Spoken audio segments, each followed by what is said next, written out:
parents of a transgender Alabama teen who died by suicide back in 2023 are now suing the Elba City School District where they were enrolled. In a lawsuit filed in district court Wednesday, Carmisha and Corey Williams argue the district ignored claims by their teen, known as SW in the suit, that they were being bullied. The lawsuit states this: the death of SW, a 14-year-old mixed-race student at Elba High School, died by suicide on August the 9th, 2023, after enduring persistent bullying, harassment, and discrimination based on gender identity, sexual orientation, race, and mental health status.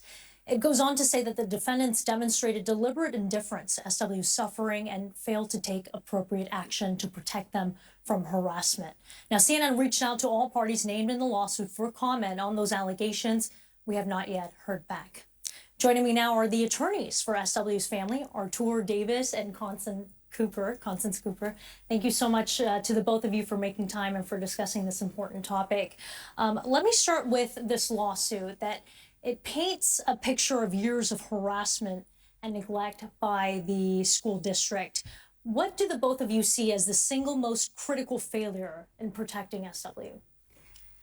The hiring of the principal, Warren Weeks. Warren Weeks was known to be a bully. The former guidance counselor had worked with him at a previous school and knew that there were issues with parents, with teachers, and with students of physical violence, in fact, by this principal.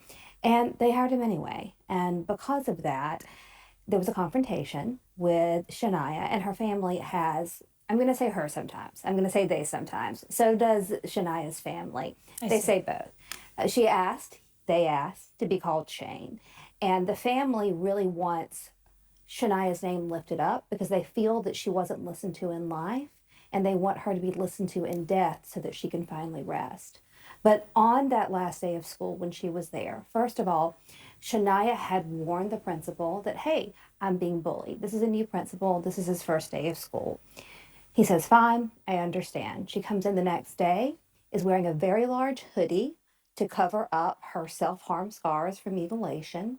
At that point, Shania is confronted by the principal, Warren Weeks, in front of about 50 students all the way to lunch.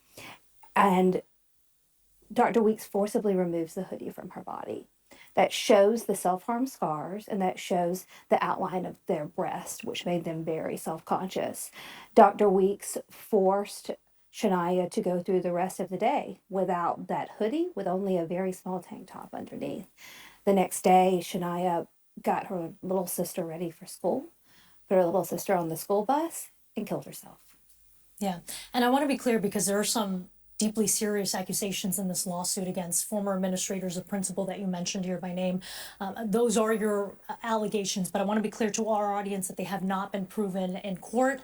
The school and these individuals, they're going to have their chance to defend themselves and file their response. Now, I do want to get to this. Last year, I spoke with the mother of a 15-year-old gay student, Nigel Shelby, who in 2019 died by suicide. She was fighting a wave of anti-LGBTQ legislation, including what was labeled as a Don't Say Gay bill that would have banned any teacher-led discussions in public schools on sexual orientation and gender identity. Now, that ultimately died in the state Senate. Here's what Kamika Shelby told me. I want you both to listen. It's dangerous. You're basically making it official that they don't have a safe space. School is not supposed to be a place that would make a child want to end their life. He's no longer here, but there's still a million of him that is here, and it does affect them. Now, this mother, she successfully sued the Huntsville City Board of Education, alleging that school officials ignored repeated reports of harassment, much of what we're hearing with this lawsuit. Her case was settled and policy reforms were promised, although the district denied any wrongdoing. What kind of changes, Artur, are you hoping will come from this lawsuit?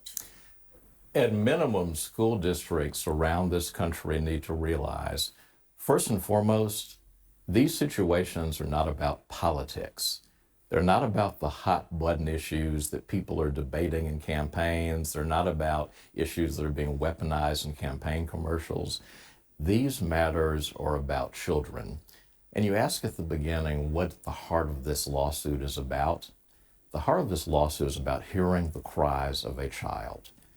It is about hearing the cries of a child who's being bullied, who was harassed, and was made to feel less than human.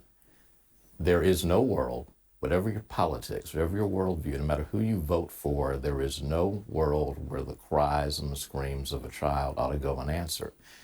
The unspeakable cruelty that happened in this case, the incredible attacks on this child, this human being, it's a reminder to schools, you can't stay silent when your children are being wounded. The very laws that we're relying on in this case, the federal anti-discrimination laws, the Equal Protection Clause, those laws are now being weaponized in our society to attack DEI programs. They're being weaponized to say to Black entrepreneurs, you can't get grants. To minority children, you can't get scholarships. We're showing in this case that those laws are still powerful and can still serve the cause of civil rights and justice. That's an important lesson in this lawsuit.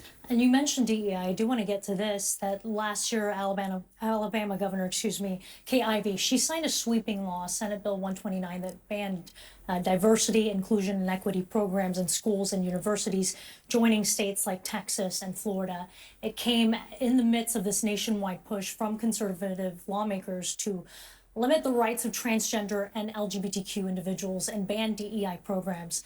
Now, that law went into effect last October and prohibits DEI offices, mandatory DEI training and teaching, or endorsing certain, quote, divisive concepts that's related to race, gender, systemic bias. Now, your lawsuit claims that marginalized students like SW, that they were left unprotected, even when others were shielded from bullying. Either of you, do you worry about Alabama's anti-DEI ban, that could further deepen these sorts of disparities, seeing on the ground in schools in Alabama? The important thing is there already is another law on the books in Alabama that was passed in 2018 in response to the suicide of a 10-year-old in Montgomery, Alabama. And under that law, schools have to put in place a systemic bullying addressing and protection plan. Part of this plan is very simple. It's a bullying reporting form. That bullying reporting form is supposed to be with the student handbook. It's supposed to be posted on the website. In this case, Elba City Schools failed to post that and kept the reporting forms under lock and key. Now, under the program, there should be an anti-bullying, under the law, there should be an anti-bullying program that's adopted by each school.